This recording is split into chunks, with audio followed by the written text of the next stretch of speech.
Hello students, good morning. Once again I welcome you in the today's science class. Beta please try to understand our last time we study about the different type of the endocrine glands, pituitary gland or adrenal gland, pancreas, इन सब के बारे में हम पढ़ चुके थे और आज का अपना नेक्स्ट टॉपिक होगा that is the reproductive health of adolescent. Please look now. Reproductive health of adolescents. Of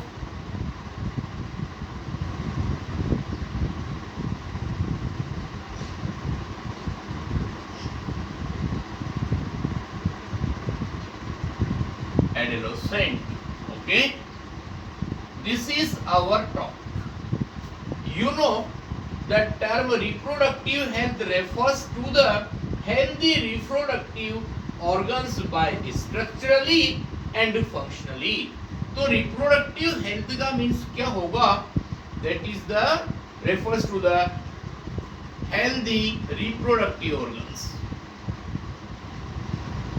Healthy reproductive organs मतलब किसी भी एडोलेसेंट के अगर रिप्रोडक्टिव ऑर्गन्स हेल्दी कंडीशन में हैं दो तरीके से होगा by healthy reproductive organs structurally और फंक्शनली.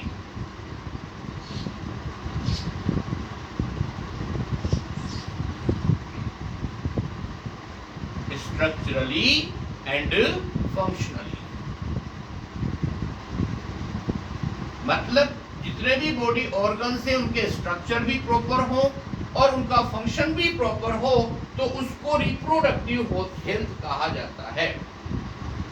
अब WHO के रिगार्डिंग एक डेफिनेशन दी जा रही है.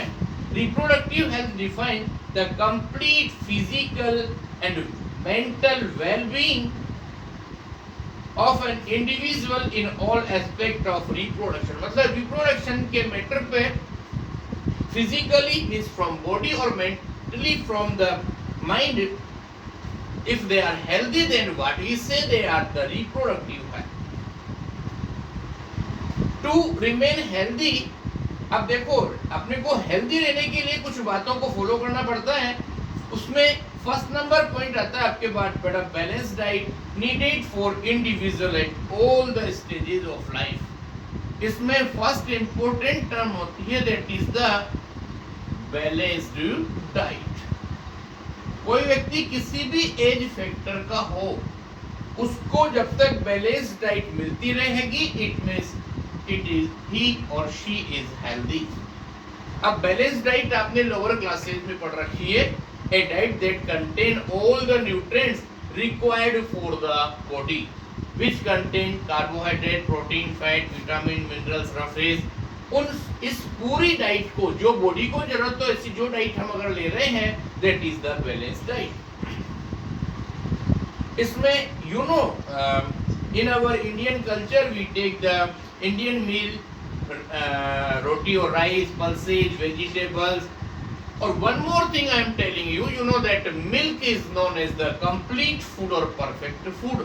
अगर कभी किसी को फूड पूरा बैलेंस डाइट नहीं मिल पाती है तो मिल्क को ड्रिंक करने से भी कम चल जाता है. और you know that for the infant जो छोटे छोटे बेबीज होते हैं 1 ईयर से छोटे mother's milk is the best for them और it give all the nutrients. उसके बाद हम बात कर रहे हैं बेटा that is food for adolescent. यहाँ पर our next topic is food for adolescent.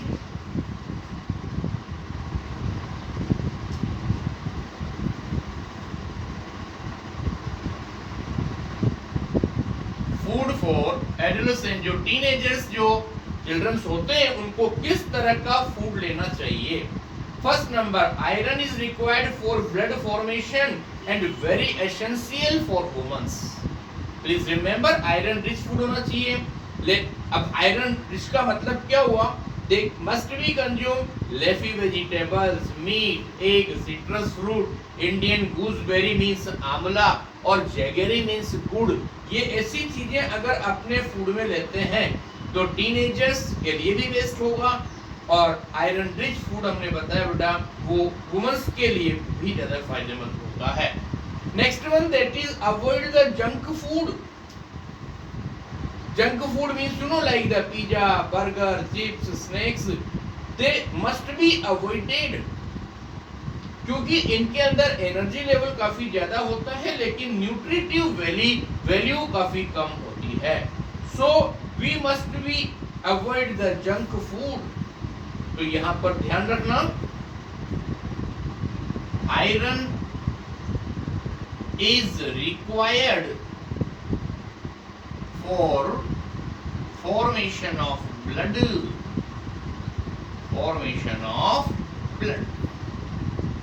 Okay. Next number होगा avoid use of junk food,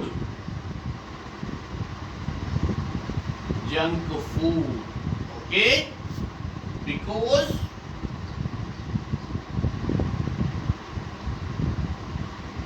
they have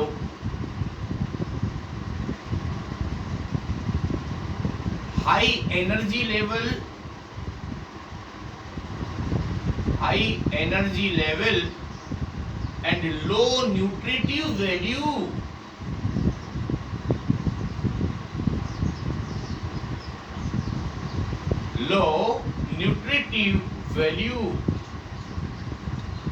okay, so please remember। उसके बाद हम बात कर रहे हैं बेटा our next topic that is the personal hygiene. Personal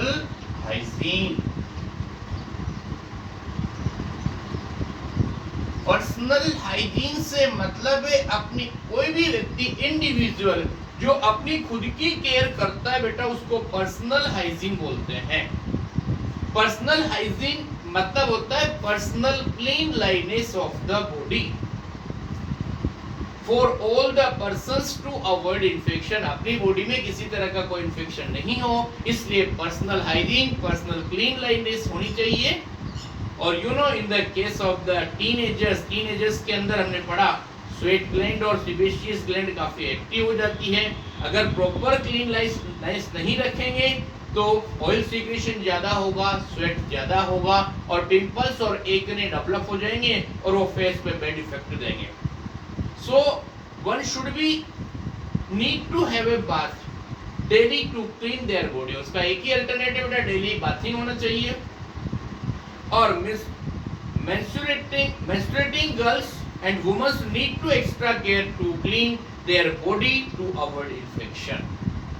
और इसके बाद नेक्स्ट टॉपिक होगा बेटा third number that is the physical exercise.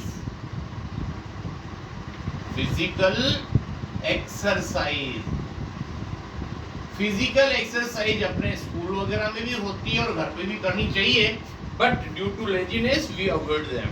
To remain healthy in all aspect do physical exercise. कौन कौन सी होती है? Walking, jogging, playing, cycling and swimming. These are some physical exercise that make our body fit। और इसके बाद बेटा next topic आ रहा है अवॉइड से और no to drug. High activity of the body and mind during the adolescence produce confusion और insecurity in the teenagers. जो टीनेजर्स ग्रुप के जो चिल्ड्रन होते हैं उनमें बॉडी ऑर्गन्स डेवलप होते हैं, तो मेंटली और फिजिकली वो कभी कभी अपने आप को इनसिक्योर फील करते हैं या कंफ्यूजन फील करते हैं। और ये एक ऐसा टाइम होता है जब वो ड्रग लेने के हैबिट में ड्रग एडिक्ट बन सकते हैं। If anyone suggest you to take the drugs then say to no, avoid the drugs. क्योंकि अगर एक बार किसी भी चाइल्ड ने अगर किसी ड्रग को टीनेजर ने चाइल्ड को किसी भी चाइल्ड ने ड्रग्स को यूज करना शुरू कर दिया तो बॉडी उसकी डिमांड उसके अंदर बढ़ती रहेगी और वो बार बार डिमांड करेगा उस ड्रग के लिए. So and it is drugs, and in this way it harm the body and ruins the health and happiness, और उसके फिर बहुत बैड इफेक्ट होते हैं बेटा. तो ये रही बात अपनी. और इसके बाद एक लास्ट टॉपिक पे बात कर रहे हैं हम, that is about the one disease that you know, AIDS. Now look, what is the means of term AIDS? AIDS की फुल फॉर्म आपको बता रहे हैं, acquired immunodeficiency syndrome. ये फुल फॉर्म होती है बेटा अबाउट द एड्स, AIDS. इसकी फुल फॉर्म देखना,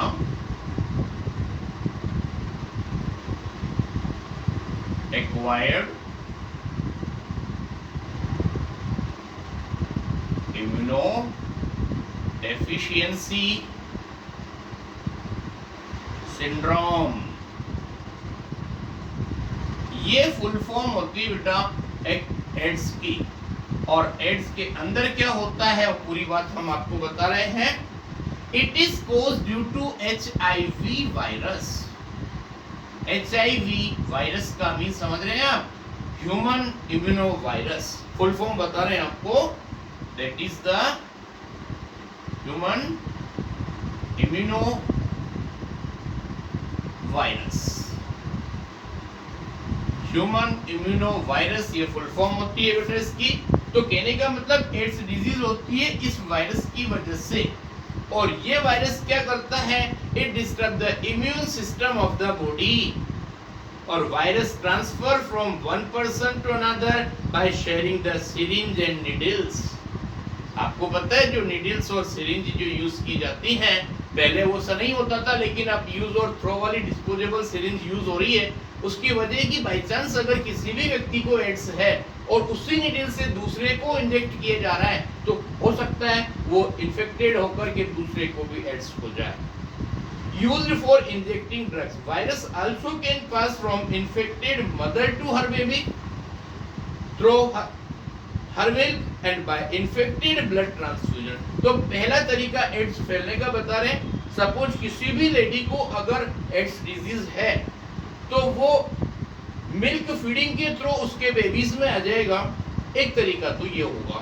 दूसरा तरीका, अगर कोई ब्लड डोनेट कर रहा है और वो अगर उसमें HIV वायरस है तो वो ब्लड ट्रांसफ्यूजन के टाइम पर भी वो दूसरे में ट्रांसफर हो सकता है. तो इसमें कुछ बातें हैं, प्रिकॉशंस लिखा है बेटा. इसमें 3 पॉइंट्स दे रखे हैं आपको. Avoid reuse of the syringe and needle. Blood use for transfusion should be taken for registered blood bank. आप कहीं भी ब्लड के लिए जाइए, आपको ब्लड बैंक में सबसे पहले टेस्टेड किया हुआ ब्लड देंगे. उसमें एड्स का टेस्ट जरूर होता है कि उसमें ब्लड के कोई इन्फेक्शन तो नहीं है एड्स वाले.